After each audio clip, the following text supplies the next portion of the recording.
ভাতের মধ্যে বিস্কিট দিয়ে তৈরি করে ফেলুন এই অসাধারণ স্বাদের ডেজার্টটি। আসসালামু আলাইকুম ভিউয়ার্স, সুরসিন বেকিং এ সবাইকে স্বাগত। আশা করি সবাই অনেক বেশি ভালো আছেন।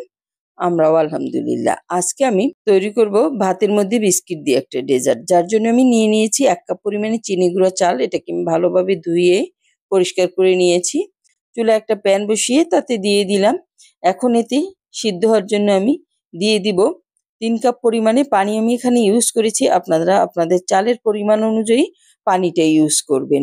তো ঢাকনা দিয়ে চুলাটা জ্বালিয়ে দিচ্ছি। এখন আমি এই ভাতটা আগে তৈরি করে নিব। দেখুন এটা অনেকটাই সিদ্ধ হয়ে গেছে। এ পর্যায়ে একটু নাড়িয়ে দিতে হবে, আর আপনারা মাঝে মাঝে এটা নাড়িয়ে দিবেন, না হলে হাঁড়িতে লেগে যেতে পারে। যেহেতু এটা আমি মাঠটা ঝরাবো না, শুকিয়ে ফেলবো, তাই মাঝে মাঝেই নাড়িয়ে নেবেন। দেখুন এই যে এর যে পানি আমি দিয়েছিলাম তা একেবারেই শুকিয়ে গেছে। আমি একটু উল্টে পাল্টে নিচ্ছি, ভাতটা তৈরি হয়ে গেল। এই যে, আর এখানে কিন্তু আমি চিনি গুঁড়া চাল নিয়েছি। আপনারা চাইলে বাসমতি দিয়েও করতে পারেন বা অন্য যে কোনো চাল দিয়ে এটা করে নিতে পারেন। নিয়েছি এনার্জি বিস্কিট, এখানে আমি ২ প্যাকেট। ২ প্যাকেট এনার্জি বিস্কিটই আমার লাগবে।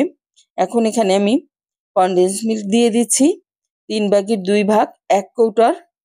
আপনারা চাইলে পুরোটাও এখানে দিয়ে দিতে পারেন। দিয়ে দিচ্ছি এলাচ আর দারুচিনি। আরও দিয়ে দিচ্ছি এখানে ঘন দুধ। আমি এখানে ৩ কাপ পরিমাণে ঘন দুধ নিয়েছি, তাহলে এর টেস্টটা আরও বাড়বে।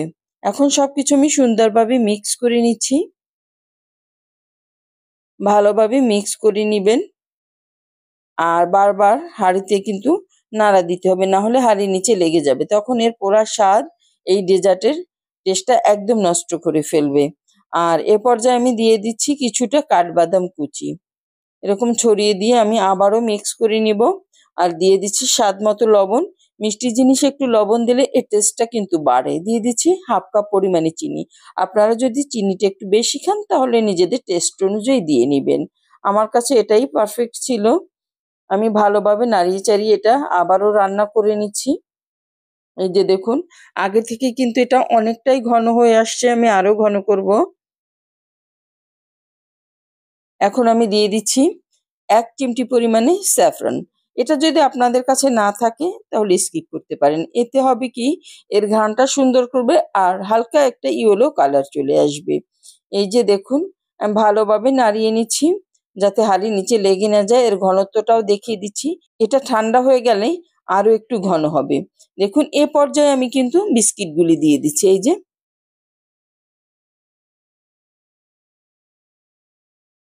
সম্পূর্ণ বিস্কিটই আমি গুঁড়া করে এর ভিতরে দিয়ে দিব।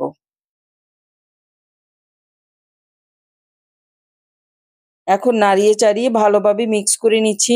এটা আরও কিন্তু ঘন হয়ে গেছে। এই যে এর ঘনত্বটা আমি একটু দেখিয়ে দিচ্ছি, দেখুন। আরও কিছুটা সময় আমি ২-৩ মিনিটের মতো জাল করে নিয়েছি। এখন একটা ডিশে আমি সবটুকু তুলে নিব। এর ঘনত্বটা দেখেন, ঠান্ডা হওয়ার পরে এরকমের ঘন হবে। আর এটা এরকম সবটুকু দিয়ে আমি এর উপরে একটু ডেকোরেশন করে নিব। তারপর একদম ঠান্ডা হয়ে যাবে যখন, তখন ফ্রিজে ঘন্টাখানেক রেখে আপনারা এটা সার্ভ করবেন। তখন দেখবেন যে এর স্বাদটা কতটা মজার। এই যে উপরে কিছুটা বাদামও দিয়ে দিচ্ছি, কিশমিশ দিয়ে দিলাম, আর দিয়ে দিচ্ছি কিছুটা বিস্কিট আবারও গুঁড়ো করে। সবকিছু দেওয়ার পরে আমি এটা ঘন্টাখানেক ফ্রিজে রেখে দিব, তারপর সার্ভ করব। অসাধারণ স্বাদের একটা ডেজার্ট তৈরি করে ফেললাম ভাত দিয়ে। আপনারাও বাসায় এটা তৈরি করবেন। আর কেমন লেগেছে আপনাদের কাছে আমাকে কমেন্টস করে জানাবেন। সবাই অনেক বেশি ভালো থাকবেন। আল্লাহ হাফেজ।